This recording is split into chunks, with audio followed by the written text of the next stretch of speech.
तर मस्साजोगमधल्या ग्रामस्थांनी न्याय व्यवस्थेवरती आमचा विश्वास आहे असं म्हटलेलं आहे। सुरेश धस आणि धनंजय मुंडे यांची यापूर्वी दोनदा भेट झाली होती असा उल्लेख ज्यावेळी चंद्रशेखर बावनकुळे यांनी केला।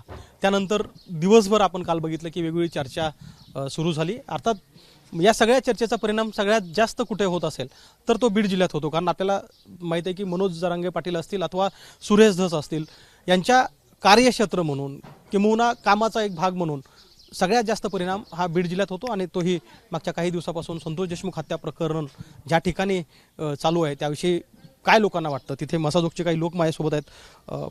तुम्ही काल बघितलं असेल ऐकलं असेल की सुरेश धस आणि धनंजय मुंडे यांची भेट झाल्याची गोष्ट ज्यावेळी बावनकुळे यांनी सांगितली त्यानंतर बऱ्याच चर्चेला उधाण आलं। अगदी जरांगे पाटलांनी सुद्धा त्यांची भूमिका अगदी कठोरपणे मांडली। तुम्हाला काय वाटतं की त्या भेटीकडे तुम्ही कसं बघता? महत्त्वाचा मुद्दा ह्याच्यात आता धनंजय मुंडेची आणि सुरेश अण्णाची भेट ही स्वतः बावनकुळे साहेब म्हणले की मी घडवून आणली।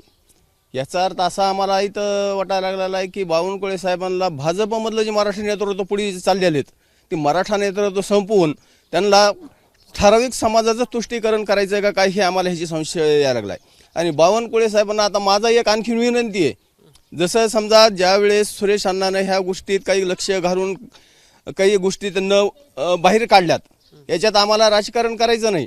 आमचा महत्त्वाचा मेन मुद्दा कोणता होता की इथले आरोपी ह्या संदर्भात जे आरोपी आहेत त्या आरोपीला शिक्षा झाली पाहिजे। त्या संदर्भात सुरेश अण्णा धस हे प्रयत्न करत होते आणि याच्यातून कुठंतरी त्यांना हा विषय भरकटण्याचा प्रयत्न बावनकुळे साहेब करायला लागलेले आहेत हे आम्हाला असं जाणवायला लागले। बावनकुळे साहेबांना माझी विनंती एक आहे की त्यांना जसं समजा सुरेश अण्णा धस आणि धनंजय मुंडे साहेबाची भेट घडवून आणली तसेच मग सीएम साहेबाची आणि हे जे आरोपी ते आरोपीची भेट घडवून आणावा आणि आरोपीला सरळ सोडून द्यावा। आम्हाला सांगा, सरळ आम्ही केस विड्रॉल करून घेतो आणि विड्रॉल केल्याच्या नंतर हे गुंड जर सांभाळायचे असतील बावनकुळे साहेबांना तर त्यांना गुंड सांभाळावं आणि मसाजोग वाशिंला गोळ्या घालावत। तुम्हाला काय वाटतं की जी काही भेट झाली त्याचा परिणाम ह्या सगळ्या तपासावर चौकशीवर अथवा एकूण चर्चेवर होतो का? एकूण चर्चेत याचा परिणाम होणारच आहे। सगळं जनतेला या गोष्टीची खंत आहे की भारतीय जनता पार्टीमध्ये एक मराठ्याचं उभरतं नेतृत्व आहे सुरेश अण्णा धस म्हणून, आणि धस अण्णाला संपवायचा प्रयत्न चालू केला आहे हळूहळू यांनी। बावनकुळे साहेबांना एवढ्या गोष्टी कळायला पाहिजे। 4 तासाची चर्चा नसून फक्त 15 मिनिटाची चर्चा असताना त्यांना 4 तास ही चर्चा मीडियासमोर सांगितली। अस्तित्ववादी भूमिका वेगळी राहते आणि मांडायचा प्रयत्न वेगळा चालू आहे। हे नेमकं काय कशा पद्धतीचं राजकारण चालू आहे हे अद्यापर्यंत मसाजोगच्या ग्रामस्थांना समजलेलं नाही। पण याचा परिणाम होतो, चर्चेचा परिणाम होतो ना। जे बावनकुळे साहेब जे म्हणतात आम्ही 2 वेळेस भेट घेतली, त्यांनी इथं येऊन भेट घेतली का? मसाजोगला आले का? इथं काय चालू आहे पाहिलं का? जर असं गुन्हेगाराला जर ते काय म्हणतात ते गुन्हेगार पाठीशी जर घालत असेल तर हे चुकीचं आहे ना।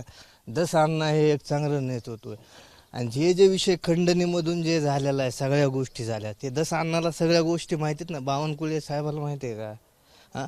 पहिली गोष्ट अजितदादाच्या पक्षाकडं नैतिकताच नाही आहे आणि अजितदादाला मला विचारायचं आहे की नैतिकतेचा अर्थ काय ते आम्हाला समजून सांगा।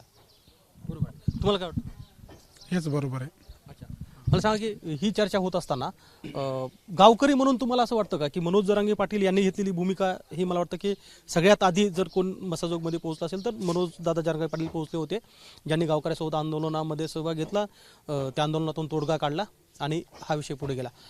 त्याच पातळीवर सुरेश धस यांनी जे काही या संदर्भातलं काम केलं, मग ते सभागृहामध्ये मांडण्याचा प्रकार असेल किंवा सभागृहाच्या बाहेर लढा उभा करण्याच्या संदर्भातली जी घेतलेली भूमिका असेल, या दोघांच्याही भूमिका महत्त्वाच्या आहेत? ह्या दोघांच्या भूमिका खूप महत्त्वाच्या आहेत आमच्या गावकऱ्यासाठी, कारण की आम्हाला न्याय पाहिजे। अण्णांनी दादा सुरुवात तर दादानंच केली, कारण की सुरुवातीला म्हणजे काहीच नव्हतं 2 दिवस। तर ज्या दिवशी दादा आले तिथून पुढं मग FR वगैरे फाडला आणि त्याच्यानंतर अण्णांनी पूर्ण महाराष्ट्रानं पाहिलं की अण्णांनी विधानसभेमध्ये खूप मुद्दा उचलून धरला आणि त्याच्यामुळं पुढं हे सगळ्या प्रोसेस होत गेल्या। काय म्हणतो? बरोबर आहे। अण्णा आणि मनोज दादा आमच्या गावकऱ्यांशी पाठीशी आहेत। ते नसते तर आम्हाला न्यायाच्या भूमिकेत सुद्धा आम्ही एवढं झालो नसतो, कारण आमच्या इथं FIR सुद्धा घेतला नव्हता पोलिसांनी जोपर्यंत मनोज दादा आले तोपर्यंत। ज्यावेळेस दादा इथं 5 तास थांबले मसाजोगमध्ये त्यावेळेस कुठेतरी पोलिसांना ॲक्शन घेतली, त्यामुळे दादाच्या धसचा निर्णय चांगला आहे सध्या। तुम्हाला काय वाटतं की ह्या दोघांच्या नेतृत्वाबद्दल तुम्हाला काय वाटतं? कारण या प्रकरणामध्ये दोघांचीही भूमिका महत्त्वाची राहिलेली आहे। या प्रकरणात दोघांची महत्त्वाची भूमिका राहिली. महत्त्वाचा मुद्दा म्हणजे सुरुवातीला ज्यावेळेस समजा या ठिकाणी मनोजदादा आल्याच्या नंतर प्रशासन हल्लं. प्रशासनानं त्याच्यानंतर FIR दाखल करून करणं हे प्रोसिजर पूर्ण केली आणि सुरेश अण्णा इथं आले. सुरेश अण्णाने ह्या गोष्टीतली सगळी पार्श्वभूमी ज्यावेळेस समजावून घेतली त्यावेळेस त्यांना सुरेश अण्णानं हा विषय विधानसभेमध्ये मांडला, सभागृहात मांडला आणि त्या विषयाचा शेवटपर्यंत पाठपुरावा केलेला आहे. आमचा आजही सुरेश अण्णावर विश्वास आहे. याच्यात महत्त्वाचा मुद्दा बावनकुळे साहेब याच्यात कुठंतरी विषय डायव्हर्ट करण्याचा प्रयत्न करत आहेत. धनंजय मुंडेला पाठीशी घालले आहेत. आम्हाला याच्यात राजकारण करायचं नाही. धनंजय मुंडे ह्याच्यात गुन्हेगार आहेत नाहीत आम्हाला माहीत नाही, तो प्रशासनाचा भाग आहे. आम्ही धनंजय मुंडेचा राजीनामा घ्या मसाजोग अशी कोणी म्हणलेले नाहीत, म्हणणारही नाहीत. कारण महत्त्वाचा मुद्दा ह्याच्यात आम्हाला फक्त जे गुन्हेगार आहेत त्या गुन्हेगाराला फाशीची शिक्षा व्हावी, ह्याच्यातले जे समजा सहआरोपी आहेत त्यांना ह्याच्यात घेण्यात यावे, हीच आमची सगळ्यात महत्त्वाची भूमिका आहे. आणि मनोजदादाची आणि सुरेश अण्णाची पण तीच भूमिका आहे. बरोबर. मनोजदादा आणि सुरेश धस या दोघांच्याही भूमिका मसाजोगच्या या सगळ्या प्रकरणामध्ये महत्त्वाच्या राहिलेल्या आहेत. 100% महत्त्वाच्या राहिल्या आहेत. त्यात काय चुकीचं केलेलं आहे. दोघांनीही भूमिका आपापल्या परीने एकदम योग्यप्रमाणे उठवलेल्या आहेत. मनोजदादाचं आलेच नसते तर आमचा FIR पण फाडला गेला नसता. दुसरी गोष्ट, विधानसभेतच नव्हे तर पूर्ण महाराष्ट्रभर देशभर त्यांना वाच्यता फोडली या प्रकरणाला, तर सुरेशांना धस आहेत या गोष्टीमध्ये. आणि धसांनाला आमचं गाव तर कधी सोडणार नाही आणि दादांनाही सोडणार नाही. आम्ही त्यांच्या पाठीशी पूर्णपणे गाव आहे आमचं. आम्हाला न्याय हवा आहे. आम्ही अपेक्षा दुसरं काहीच बघत नाहीत. चंद्रशेखर बावनकुळेला बघत नाहीत, फडणवीस साहेबालाही बघत नाहीत. आम्ही बघतो ह्या दोघांना. आमच्यासाठी जे आज देव म्हणून पावलेले आहेत, आम्ही त्यांना सोडणार नाही. नक्की सर, ही फार महत्त्वाची भूमिका आहे की ज्या मसाजोगमधून या लढायला सुरुवात झाली त्या मसाजोगमधले हे सगळे नागरिक आहेत जे अगदी स्पष्टपणे भूमिका मांडतात की त्यांना राजकारणाशी काही देणेघेणं नाही आहे. मात्र मनोजदादा जरांगे पाटील असतील यांनी मसाजोगच्या या प्रकरणामध्ये घेतलेली जी भूमिका होती ती सर्वात आधी होती. त्यामुळं हे सगळे लोक त्यांच्यासोबत आहेत. आणि त्याहीपेक्षा सुरेश धस यांच्या संदर्भामध्ये बावनकुळे यांनी काय केलंय असा प्रतिप्रश्न आज मसाजोगकर विचारतायत आणि सांगतायत की सुरेश धस यांच्या भूमिकेबद्दल आणि त्या भूमिकेसोबत कायम मसाजोगचे नागरिक आहेत. कॅमेरामन आयोग कादरीसह गोविंद शेळके, ABP माझा, मसाजोग. ABP माझा, उघडा डोळे बघा नीट.